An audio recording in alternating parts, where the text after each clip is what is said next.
Good morning, boys and girls. Hi, this is Miss Flat. Today is Wednesday, the 6th of May, and we have some exciting things to do today. Sixes, you are going to be practicing your fable play called Wind and Sun. You have also some handwriting to do, and you get to see a video about fairy tales. For math, you're going to be combining two 2D shapes to make a new 2D shape.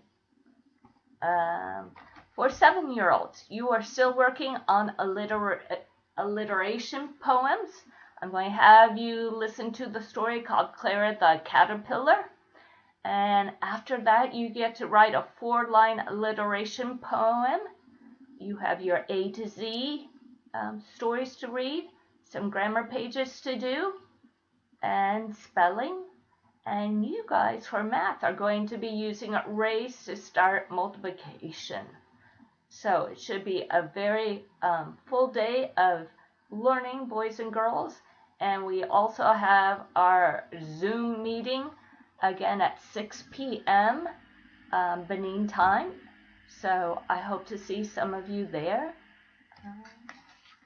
And I think that's it. So I'm going to say bye for now, and we'll talk to you later.